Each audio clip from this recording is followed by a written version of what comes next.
Today we are super excited. We are bringing to you one of the baddest mothers on YouTube in the real estate game, Chakits Krulsawat. He is going to tell us how he started, how his business has grown so large on YouTube, and how he's taken down so much money in real estate because of it all. This is going to be a good one. Stay tuned.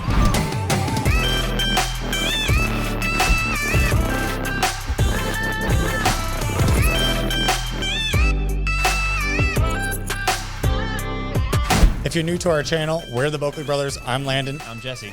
And we have done over 300 flip properties right here in the Las Vegas market. We're coaches with the Boeckle Brothers Academy, and we're taking the social media world by storm. Today, we're super excited to have a social media wizard, magician, monster on our podcast. Chakits, what's going on, brother? Wow, thank you guys for having me. And what a introduction. Not bad, right? Dude, you're the man. You are the YouTube real estate guy that we know. I don't know if I'm the man or not. I'm just doing what needs to be done. He's just a man. There Just you go. man.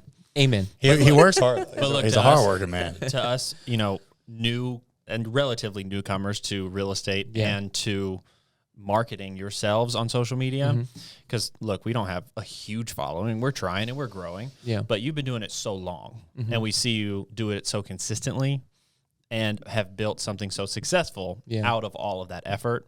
I think, though, for us and others like us, they can look at you and look up to you and say, wow, that is something that I would love to build. That's a level I would love to reach. Wow, that's a high standard. Yeah. All honesty. Yeah, tell us about, when did you start doing YouTube? Like, everyone knows who you are, at least here in Vegas, as like the YouTube guy that does real estate, because you've been doing these walkthroughs for so long. When did you start? So it really began in 2018 in November, before I was going to Hawaii, right? So that's when I actually started really posting videos, and I got my first call when I was in Hawaii. And when I got my first call, light bulb went off. I'm like, this is it. This works. This works. I'm going to go this direction. So when I came back, all I did was constantly put out videos. But I always had a YouTube channel, right? And I probably had a YouTube channel for about 10 years. I only had that account because I could take the URL, right? Because I would post videos on there for clients and take that URL and just send it to clients that were out of state at that time. And that's all I was using it for. This was just a means to an end, really. Video walkthroughs, you're saying. So you do a video walkthrough, you put it on your YouTube channel, then you just copy and paste that URL, send it to them so they can see the house. Exactly. So I kind of got into filming a little bit because I enjoy, creating some stuff, right, on YouTube. So I decided one day, hey, you know what? I'm going to go ahead and try to do a video tour. So I just did a video tour. And like I said, in November, right, it started popping off. I was like, okay, this thing does work. I see where we're going here, right? And it just took off from there. And so let's clarify that beginning, too. Yeah. This is just you and an iPhone, right? Well, back then it was this, I think it was GoPro 7 at that time. Okay, so just you and a camera. Yes, it was just me and a camera. Nothing super, super in-depth, nothing super professional. It's just, let's go out there and do it. That's why if you go back and watch like my first videos, you could tell I have no clue what I'm doing. I have no clue about like materials or anything like that. There was one video that I've done, right? It's a 3-story home by American West. The sales agent wasn't there at that time.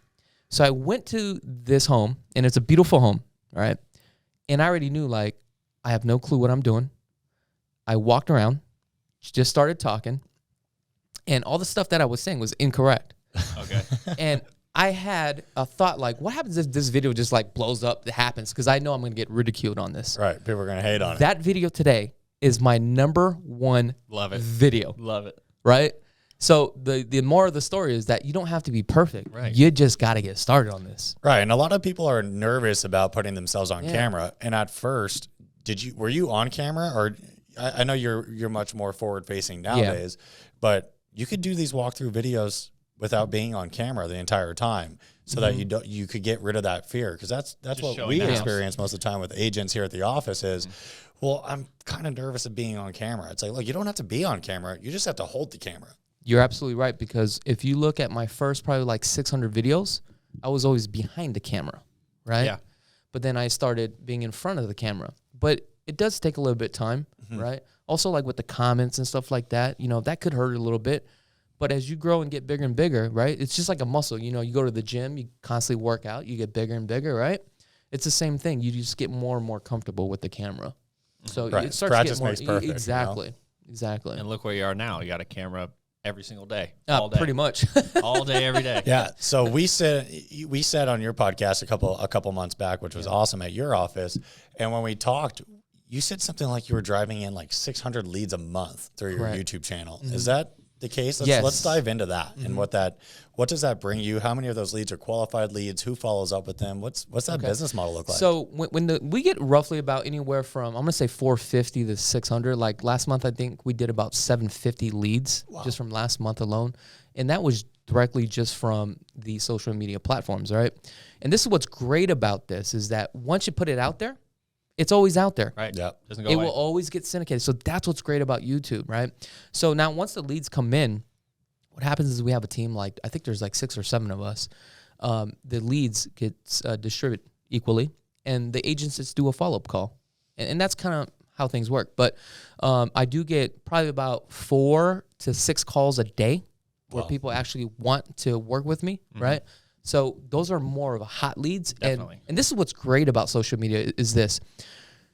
Before, when I used to do paper ad clicks, right? You get a call, you have to do cold calls. That's like the worst, right? Because now you're just pounding the pavement. You're trying to build rapport within like 30 seconds. Here, they call you because they trust you, they like you, they know who you are, and they want to do business with you. The heavy lifting's done. It's all inbound. That is warm like leads. the best leads that you can get. Yep. So with those leads, sometimes I do cherry pick because I like to be out in the field, right? Because I got to know what's going on, right? So I'll take some leads, but majority of those leads, I will just, give it to our agents to make sure they close those leads. And when those come in, like I know that just bringing this up, we're bringing this up because we get asked a lot from other agents in our office about how to build this. Yeah. So when you say leads come in, let's say a couple hundred leads every month coming in, how do they come in? Are they coming in through comments on videos? Are they reaching out to your designated, like an office email to come? Because I know for us and our agents, they've gotten clients from a simple, a comment, that looks great. And then they interact with them and they become a client. There's so many ways to capture them. So when the leads, so this is how it works. So you have to have a proposition, right? Depending on what platform you're on, right? So for us, for YouTube, it's more of an educational base. If you go and watch my videos, it's about educating the clients in the process of buying the homes, right? From one builder to another and how things actually work. And at that point, what happens is we have links within the description, but we're always constantly, we have a lower third, which it shows our website. So people see that on a consistent basis, right? So this thing takes time, but once they see that, it's like real estate mindshare, right? You try to be in front of these people. Once they start to see that, now they can go to the description. They can click on one of the links to route them to our site where they can start looking at homes. Then we capture that information. Got it. Okay. So you have some sort of sales capture funnel, funnel after so the fact. So the funnel is just kind of like one big circle, right? Sometimes we will get leads from Instagram or an email. Hey, we are interested in purchasing a home. We see you on YouTube. We love you. Right. Oh, okay, great. What's your number? Let's chat. Yeah. That's the only email that I reply back. What's your number? Let's chat. I always get the number, right? Then from there, we'll enter into the system. So we get leads all different ways. We also do Google paper ad clicks too as well. Okay. That tends to work okay. That's probably like maybe about 20% of our business, but you have to have that. Now, 10, 15 years ago that worked, but that's not working today. Saturated. Exactly, because every other agent is doing it, and then you have companies pitching agents like it's going to work. But again, that goes back to cold leads. Why should you get cold leads when we should be getting warm leads, right? 100%. See, I love that. So I'm sure the pay-per-click is quite a bit more expensive than the actual YouTube platform, because the YouTube platform, without an entire crew and editing crew and all that, you could do it technically for free by yourself. Yes, you can. And you have to start somewhere. Yeah. Because I started with a camera, right? Me walking around. Then you got to scale your business, right? Because here's the thing with real estate. You only have so many man hours. I only have 8 hours a day. But if I have a total of 7 people, right, times 8, that's how many hours I have in a day. Sure. So that's what I've learned is that you have to scale, especially with all the leads. But here's the thing. You can't grow unless you have some sort of sales funnel and a team to back you up, because that doesn't mean anything at this point. Right. No, but that's a good point. Anybody that's doing that, any agents that are doing that have ask those questions or wondering how to set that up is push people to one point, because it can get scattered and they can come from all over, and you don't want to lose those, because that comment can be just as good as that phone call. Correct. But you have to bring them all into one point. So even at first starting out, just like filming, you're filming yourself. You can follow up yourself to start out, but then you have to have a scalable operation where you can plug someone in to take those, and then 2 people to take the growing volume. I just love the fact that it's free, because you get so many agents complaining about how expensive lead generation can be. It doesn't have to be expensive. And it sounds like your most effective lead generation tactic is actually the free route over the saturated, more expensive pay-per-click route. Of course, when you have 700 plus leads coming in a month, you need the other route. But to start out, you could drive a lot of business in from YouTube. Oh, yes. So here's the thing. We talked about the leads are free, but when you have ads, you're also making money on it as well. Sure, of course. You've gotten to that point now. Yes. It took some time. Yeah. But it's unbelievable how much money you can make just from the ad revenues. But I never count on that, right? That money's just extra money. I pay the editors. They do whatever they want. Right. It's what you do with that business, right? With those leads, because that's where the real money's at, right? Totally. Yeah, I think we're at like $1.25 a day right now. So, we're really raking it in. We're almost to like the Chipotle burrito level. And we just monetized in mid-December, which is awesome. Yeah. So it took us from May to December to monetize, so less than a year. I'm proud of that. That seems quick. It felt good. No, it does. It felt good. However, remember, like I said, it doesn't really matter how much you make. It's what you make on the back end, because you guys do have a course as well. Right. And I'm sure you've already got that money back, right? We've gotten that back tenfold, and that is the supplement to the channel. It's the secondary business, that academy that we constantly teach people about, teach them aspects about, and drive them towards. So, yes, we have that sitting on top of the YouTube channel. We're not counting on the ad revenue, but it's great to build that up, because like you said, and I know other people do this too, it can essentially pay for the operation. That is correct. It can pay for the cameraman and the podcast and whatever it is. It can at least support itself. And then everything that you get from that supplementary business is all profit, all gravy. Yeah. I would have to agree with that. Yeah. Yeah, it's a good way to do business. I mean, even with the real estate brokerage, we kind of operate that in the same facet, where the agents, we love working with our agents, but the agents' revenue that they bring in pretty much pays for all the overhead costs for the investment company. So technically the investment company is pure profit. Right. So that's been a great business model. But man, YouTube, I could imagine making like multiple thousands a month from YouTube in residual income. How does that feel? Like how long does it take to get there? Okay. I think the first year was probably like 60,000.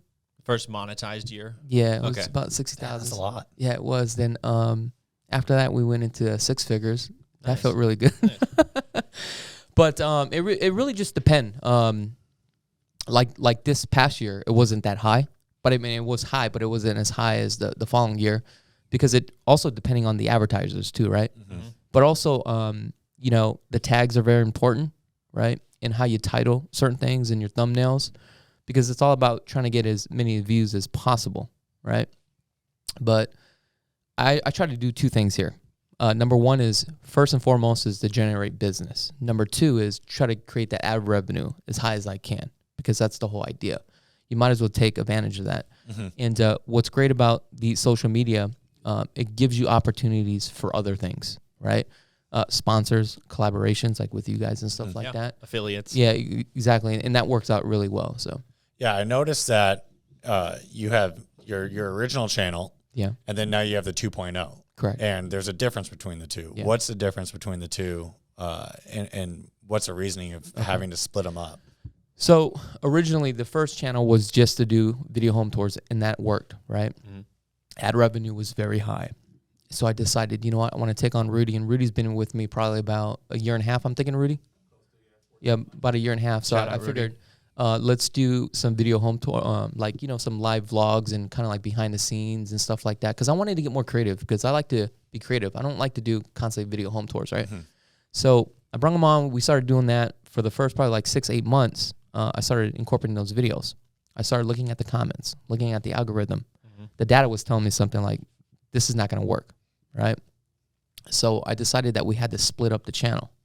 So that was on your existing channel, That and is you could tell correct. there was turmoil with that new type of content. Correct, because I had one audience that really focus on buying homes out here in Las Vegas.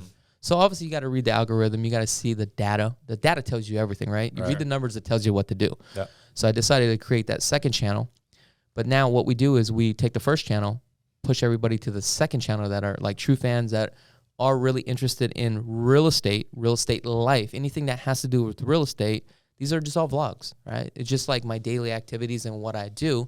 And these are more for the fans. And the reason why we do this is because I've noticed the duration time on the watch time is almost like 100%. Wow. So when you have a longer duration time, the algorithm pushes it up quicker. Right. So now what I do is, depending on the collaboration that I have with an agent, like if we go film like a $7 million home, we'll do the full tour with that agent and talk about it. But at the end of the video, hey, if you guys want to see the full video home tour, go back to the first channel. Right. And that's you Yes, just doing that by exactly. yourself. So is the first channel more of the lead driver? Second channel is more of your creative enjoyment of doing what you do and just being so entrenched in real estate and loving it so much you had to branch out. Yes, you're absolutely right. And the reason why I've also did that is because if we look at the demographics, right, when it comes to social media, I'm only targeting one audience with the first channel. And these are only people that want to buy a home. The second channel is really to target more of an open demographics. Anybody can actually watch this because it has to do with real estate, things related to, Las Vegas. Lifestyle, right? So you don't have to be into real estate to watch the second channel. So now what I realize is that the age group has really opened up.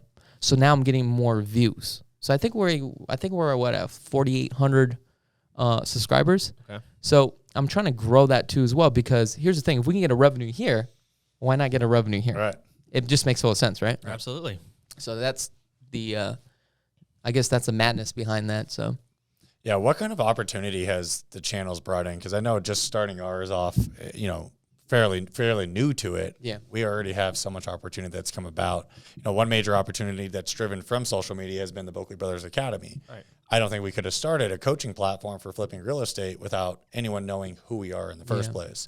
So obviously that's our big value add as of today, an opportunity that we took advantage of from our social media following. What do you think your best opportunity has been from social media? I think from social media, for me, it's just going to be the business that's coming in. However, the most important thing is that I got to meet a lot of people with a lot of money. So, let me give you an idea. I know a developer. We're probably going to be partnering up, and we're probably going to do like a $5 million home, right? Wow. So I wouldn't have that opportunity if it wasn't through, YouTube and doing videos and collaborations and just things like that. I got to meet developers from El Paso, Texas. We became really good friends. And they're one of the biggest builders in El Paso, Texas. You see what I'm saying? I got to meet, friends that are with, Arnold. They do partnerships with them. And basically what happens is that now we're doing business with these guys. And there's companies that send us things all the time, which is I always turn them down because they know the value of the show, right? But sometimes what happens is you'll get propositions based upon, watches, hey, we're going to send you this, we'll give you some money, but I don't take those things. But the opportunity is there. Right. But it's going to be a case-by-case basis, I guess. Yeah, that's awesome. I mean, doing a development project would be cool. These are seven-figure plus projects we're talking about out of just social media. Yeah. So, I mean, the opportunities are huge. That seems kind of like a maybe a new element to your business. Going in high end. It is. It's kind of scary, but you got to take that leap of faith. And for me, it's more for content than anything. Just like when we bought this condo to flip it, I was just gonna buy the condo just to flip it, just for content. But then I decided, I'm just gonna hold on to it.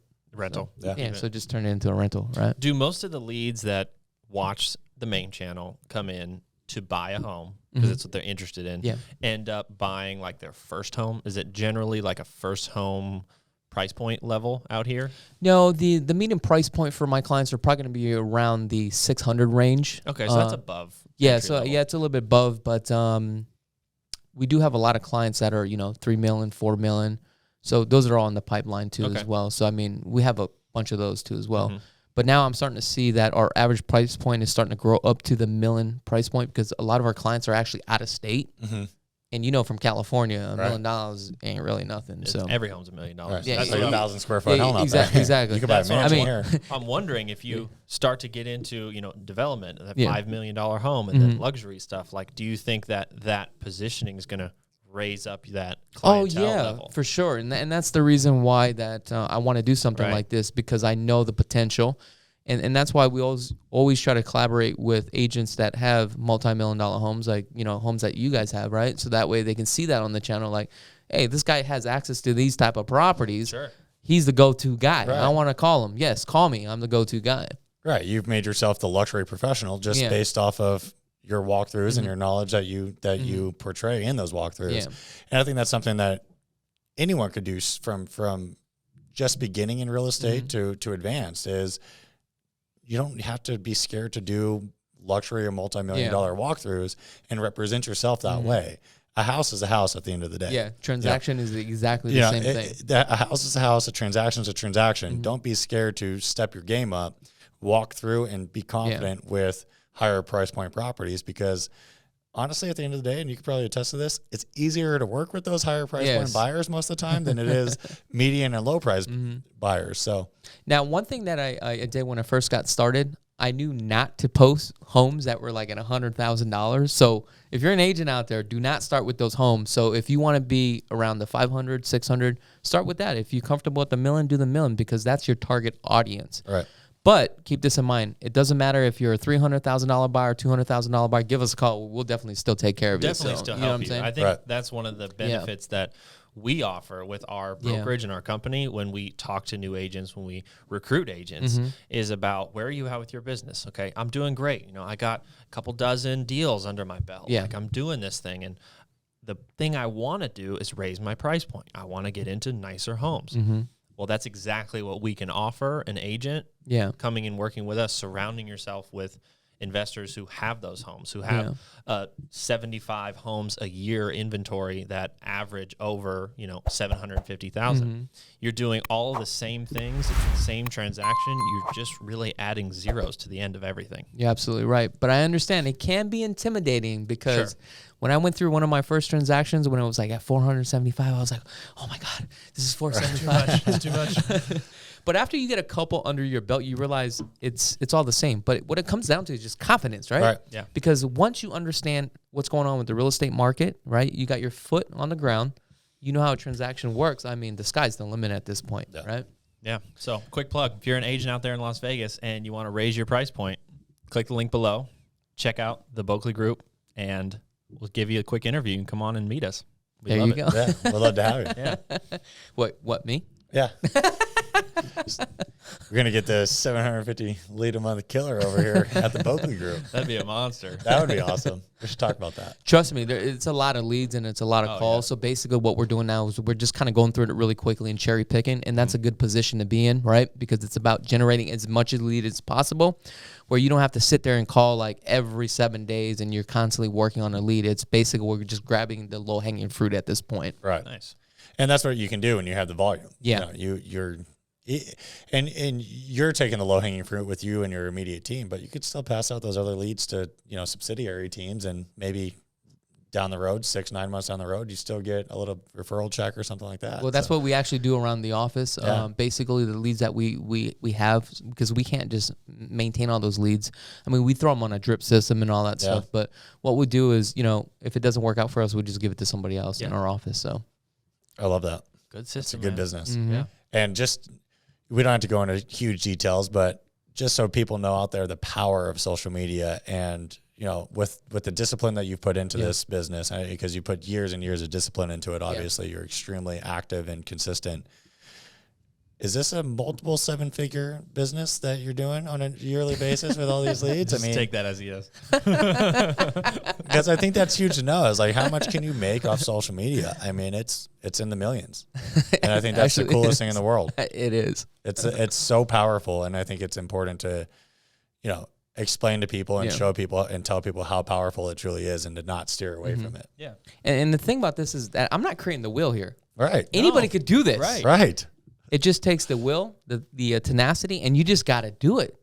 That's the problem. 99% of the people that's probably going to watch this is not even going to do it. They don't do it. Exactly. That's with everything. And that's why we're okay, honestly, most of the time, being more transparent than we've ever been with our business models. And you see all these coaches out there being more transparent than ever because we just simply know that not everyone's motivated and disciplined enough to take action. So if you are, you should take action and you should start executing, because you can make a lot of money just taking little baby steps forward. And one thing that I've learned about social media is that you got to stick to one platform, master that platform before you move on to another platform. Never spread yourself too thin. You know what I mean? Because you can have 5 platforms and you're trying to do 5 things at once. It may not work. I see you out into new ones now. You recently started TikTok. That is correct. And it's growing. Now the TikTok for me, I don't really focus on TikTok. And I'm going to have to say this. It's just another place where I just dump my videos. Sure. Right? If we get leads from it, we get leads from it. But why not have it at this point? Yeah, when you've exactly. established the main. Correct. Why not you have all this content? Let's just repurpose it over here. So for us, it's YouTube will always be number one because YouTube is more for how to. It's more education. And that's where I feel comfortable at, right? Then from there, our second platform is Instagram. So we're trying to grow that Instagram because now we're starting to generate leads from Instagram. And what's great about Instagram, it's more personable where they can DM you directly, then you can start to engage that way. Yeah. Then from there, we kind of focused on Facebook, Twitter, then the TikTok. So nice. Okay. Well, you've seen our YouTube, obviously, and being that we're pretty new, we're still sponges. We're still willing to learn everything and anything. Yep. Can you give us any advice on? You gave us a little bit a while back, and we took it to heart. We're trying to focus on it, but I need the next step. I need the next piece to improve, because obviously we've proven we're consistent.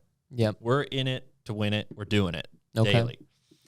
We're trying to optimize it and look at the numbers and read what the numbers are telling us. But I don't think we're very experienced enough to understand what they're telling us. And so is there anything you could tell us with our videos, with our channel, with the appearance, with the content, steer us in the right direction? Yeah, so the first thing you're going to take a look at is the impressions, right? You want to see exactly how much impressions you're getting. So what are impressions? So let's start off with that. So basically, it's like a billboard. You're driving down the road, you see a billboard. How many billboards you see? Then from the impressions is the click-through rate. What is your click-through rate? Big number, yeah. I'm driving down. I see a billboard. How many times do I actually call that person? Right. We've had issues with the click-through rate because I remember when we talked at your office, we wanted to be between like 7 to 9% or something like that. That's very high in the real estate industry. 5 to If 6 you're or about 5%, then you're golden. You're good to go. Okay. So we're not too far from that, We're at because like when 3.5 to when 4. you did tell us that, we were at like 2 or 3, and now over like the last, let's say, rolling 6-month average, we're at like 4 something. Yeah. So it's climbing really slowly. Yeah. But not exactly where we want to be. So now going back to the impressions. So how do we get the impressions to get the high click-through rate, right? So now you got to look at your videos, thumbnails, titles, your taglines, right?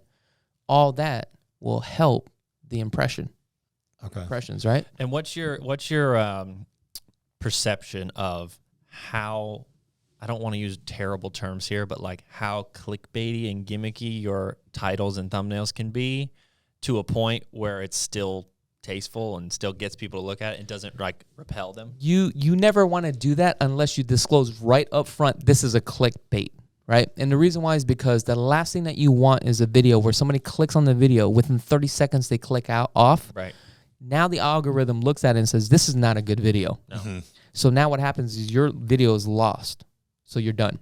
So you never really want to do that. So you want, when you get the first impression of what that video could be based on the thumbnail and the title, you want that to resonate with the content actually in the video. You're absolutely correct. Okay.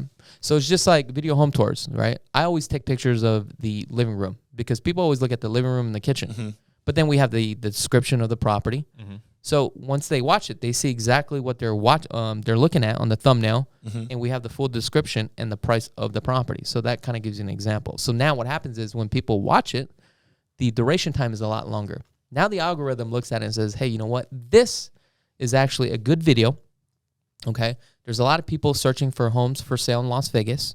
So now the impression rate is a lot higher. Now what happens is the more impressions that you have, the higher your click rate is going to be. Now what happens is the longer your video is, it goes back to the impression. So it's just like one big loop. So what that does is YouTube has figured out a way for win-win situation, okay? For the consumer that watches the content because they like the content. You, as the creator, you're making money. And also the advertiser, right? And also YouTube, right, benefits from it as well because they get the ad revenue. Right. So it's a win-win situation all the way around. So it really starts from you as the content creator. Is there an ideal time or is there an ideal duration time that you've come up with that you like to stick between? Because we've gone from like 20-minute videos to 6-minute videos. Yeah, we're trying to find that happy medium, and it could be different for everyone. Yeah. But what is your ideal time frame? So for the video home tours, I keep it always above 8 minutes, so that way I can place my ads, right? Okay. Now, if it goes up to 22 minutes, I don't have a problem with that because I'm really only looking for the people that actually want to buy a home. I don't care what I make on the ads on YouTube. That doesn't mean anything to me. That's not the first priority. Yeah, that's not my priority whatsoever. On the second channel, then yes, right? It depends on the content that we're putting out. But we always want to keep it above the 8 minutes, so that way we can place our ads. But we keep it between anywhere from 8 minutes to 15 minutes. The longest is probably like 22 minutes, okay? But it also depending on the content. If we are doing a collaboration like this, then it's okay. Right. Because I'm only targeting certain specific audience, right? So that's how it works. Yeah, different genres totally lends itself to longer or shorter videos too. So that's why we wanted to ask, because it's obviously real estate focused. It's educationally focused. It's a very close blend to what we're trying to do.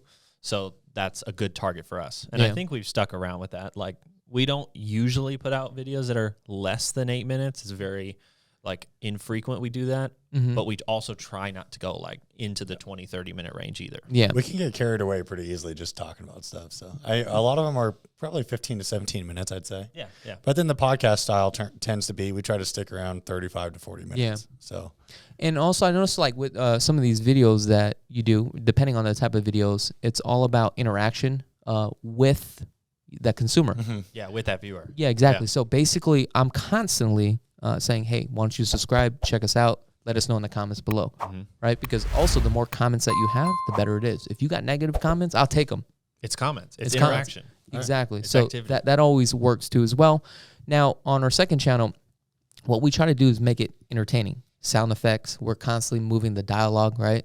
So that way things are changing because the attention span is less than 30 seconds. So you got to capture that right away, right? You got to be very likable.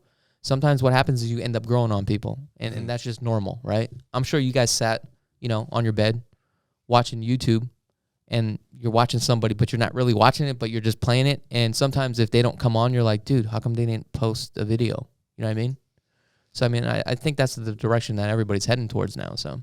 Yeah, it's kind of funny to see some of the people that are consistently commenting on our videos, saying nice things about us. And it's like, wow, there's someone in Madrid that posted the other day, hey, love you guys' stuff all the way from Madrid. And it's like, wow, it's cool. We're worldwide now, which is pretty incredible to feel. So that is interesting. The hate comments we don't care about either. They're funny to read and I'm gonna tell you this. At first, it does hurt a little bit, right? But you get used to it, and you're like, whatever. Because you get so much comments anyway. When you've read through hundreds of them, you don't care anymore. Yeah, exactly. Yeah. It's like move on to the next one. Yeah, but we do push for them. We do want them. That interaction is something that we have to constantly remind ourselves. Hey, let's ask them this, and we take it.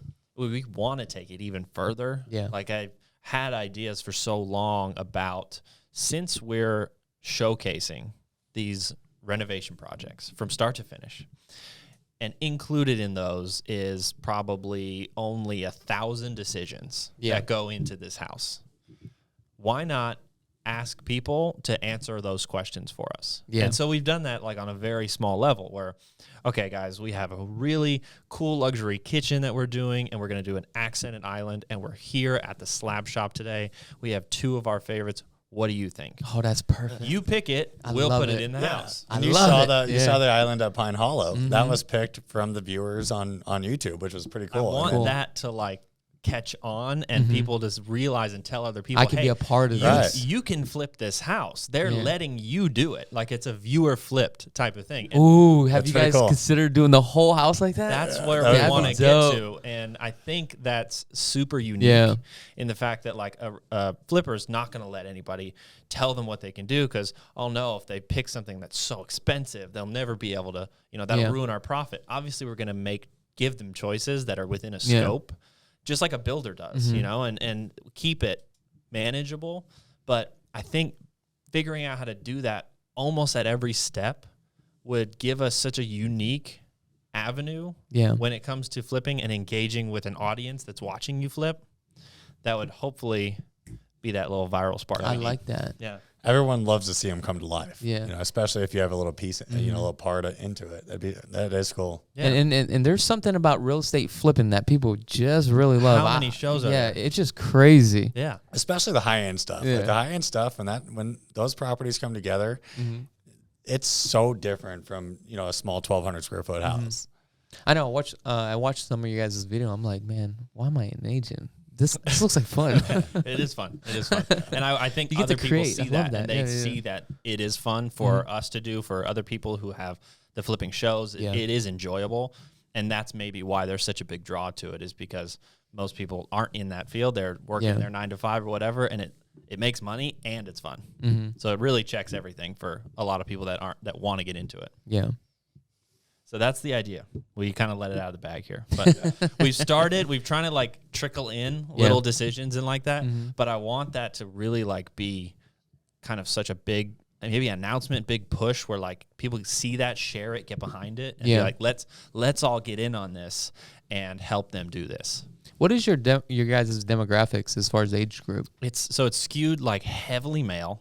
Okay. And that's that tends to happen for some reason. For the real estate side of things. Real estate and construction stuff. I don't know. It just is. And that's across multiple platforms too. So like when you cross-reference those, whether it's TikTok or whatever, it skews pretty male. And it's probably age like 30 to 50 years old, 30 to 45 years old, something like that. Yeah. Yeah. I think it's either late 20s, early 30s to like mid 40s. Yeah. Somewhere in there. Yeah. Because I think for real estate, it's about the age of 18 to 54 on the algorithm. Yeah. And then mostly U.S., Canada. So we're not global yet. We got one in Madrid, but. Okay. And maybe what we're missing is the female side of it, right? And maybe bringing in the design tactic into our content will bring that female side in. And that's probably a good idea.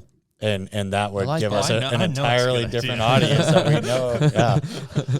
So it's just about how do you do it, and I want to get it out to so many people to have that engagement just like kind of snowball and just take off. And the only way to do it is just to do it and see what happens. Right. I mean that's the name of the game. It's like with YouTube, right? You put out these video you do video contents, you do all this video, but you got to see what the audience says, and it kind of gives you that direction of where to go if you listen. Yeah, exactly. Yeah. And trust me, I was trying to go against the resistance, and it didn't work. It never works. That's a game of life. You got to just do things and see what happens. There's going to be good outcomes. There's going to be bad outcomes. But at the end of the day, if you don't do it, you'll never know. And if it works, I mean, stick with it. You might as well. Oh, yeah. Double down. I mean, a lot of successful channels, and whether it's YouTube or especially TikTok, you see like somebody start out and they'll do this and that and this and that and that topic and everything else. And then they do one that just goes crazy for the rest of their channel. It's that they found it and now they run with it. Exactly. It could bring incredible opportunities. So I mean, the power of social media obviously is unlimited, and it's just going further and further. But you guys started off with TikTok, right? That was Instagram. I would say was probably like the earliest thing we did when we started our brokerage, and it wasn't very big.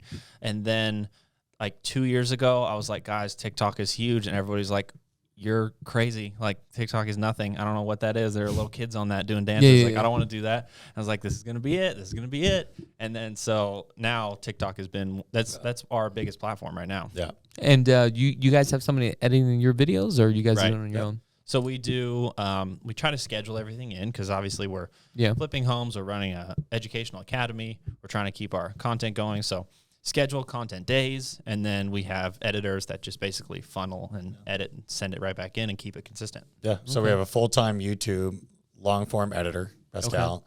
We have Austin in office who's doing kind of overall content management and doing short form with us. And then we just brought on a remote editor That's good. for short form only to see how that goes, to create, extreme consistency with the short form platform. So you guys will probably notice that we're going to be a lot more prevalent on TikTok and Instagram on a daily basis. You're going to see a lot more of us because we're creating that system that's just that much more consistent and disciplined. So nice. Yeah. 3-man crew and growing. So how many editors you guys have? Just 2? 2. Oh, you guys are gonna need another one and another one. I know. Trust me, because the editors can't keep up. Well, what's yours look like? How many? you have? So we have 2 camera guys, and we have 3 editors. So Rudy is my main editor. Then I have another editor. He takes over the overflow, and it depends on who's shooting that day. So if we're with Rudy today, we're doing camera A. Sometimes he may go camera B. Whoever's camera A is doing the editing. But I will kind of set up the scene on what we're doing and kind of direct things at that point. But, by the time the editor gets it, it's probably going to be about 2 weeks, right? So what happens is we try to create as much as content we can. So that way we constantly release videos every Monday, Tuesdays, and Wednesdays for the second channel. The first channel, I just do that on my own because it's very simple, right? I already have my Final Cut Pro set up, ready to go. I just drop the videos, load it up. You rinse. Done. So you still do all your edits on your largest lead flow channel by yourself? It's very simple. That's crazy. Right? You just don't do a lot in those. Exactly. Right. The only downfall I'm going to tell you is that once you get started in something like this, you have to keep going. So the downside is I can't step away. Right? So that's the reason why I have no choice but to keep going. Yeah. So now I feel like I'm working. I don't have a choice. We're committed. We're hostage to the social media world now. Yeah. So you can't get off the train. No. So I have a third editor. What they do is they just edit all our Instagrams and stuff like that. You know what I mean? The 30 seconds, 40-second clips. Then we take that and download it on all the social media sites. We try to do that probably like every 2 hours. We do it at 10, 12, 2, 4, and 6, and 8. And we try to do stories too as well. Right. So, I mean, we're all working together for one cause because obviously the more money we make, we all make money, right? Yep. So that's pretty much it. Wow. Dude, we went into so much. Yeah. It's so much good advice if you're out there and you're trying to grow your social media channel, you're in the real estate world, trying to create leads for yourself, trying to figure it all out. These are great pieces of advice, great first steps to take. So I hope this video was very informative and very helpful to everybody that did watch.